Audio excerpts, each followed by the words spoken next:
Hello, আসসালামু আলাইকুম guys, কি অবস্থা আপনাদের? আশা করি সকলে ভালো আছেন। আমি আবারও প্রতিদিনের মতো আপনাদের মাঝে আমার আজের ব্লগ নিয়ে হাজির। আজকে আমাদের নয়ন ভাই এর সাথে আমরা বাইরে একটু আড্ডা দিতে যাব। 2টা বাজে। তো বাইরে নিয়ে চা খাওয়ার উদ্দেশ্যে আমরা বাইরের দিকে রওনা হলাম। ঢাকা শহরে আসছি একটু, আজকে আমি আসলাম তো একটু ঘোরাঘুরি করার জন্য। ভাইও আসছে এখানে যাত্রাবাড়ি।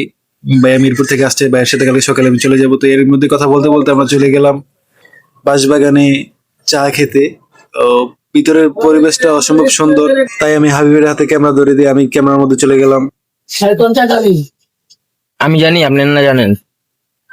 তুমি কোন চা আছে?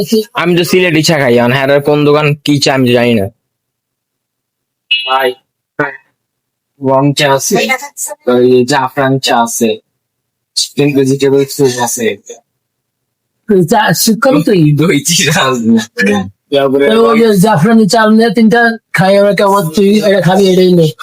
আপনারা চলে আসেন, মনোরম পরিবেশ, চা খাওয়ার মজাই আলাদা। তো এর মধ্যে আমি একটু আমার ভাই বোনদের কাছে জিজ্ঞেস করে নিই তাদের চা খাওয়ার অনুভূতিটা কিরকম।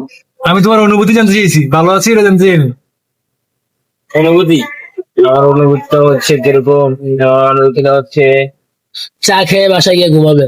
না ভাই, চা খাই ঠান্ডা করে। ভাই আপনার অনুভূতি কেমন? এই আইসি আইসা এখন চা খাবো। চা খেয়ে একটা মজা নিবো গিটারের, তারপর ছাদে গিয়ে বসবো। তারপরে বলা যাবে। আমার তো অনুভূতি নাই, ওই যে না, ওই তো চা আইসা। কারণ আমি রিয়াবুকে দেখতে পাচ্ছি না। রিয়াবু আছেন বরিশাল, তুমি তো এই দুষ্টুমি করতে করতে কথা বলতে বলতে চা চলে আসলো। আর ছেলে মানুষের জীবনে চা নেশা থেকে বড় নেশা কিছুই হতে পারে না।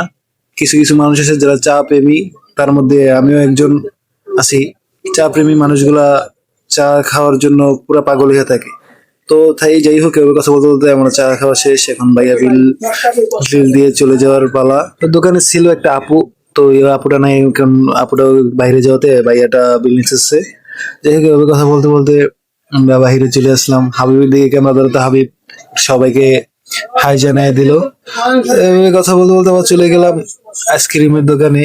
গরমের পরে ঠান্ডা, ব্যাপারটা একটু অন্যরকম। মানে আইসক্রিম খাইতেছি আর ফিল নিতেছি, ভাইয়ের সাথে কথা বলতেছি। হাবিব এর মাঝে ভাইয়ের মানি ব্যাগ ভিডিও করতেছে, দেখে কত টাকা আছে এই সেই।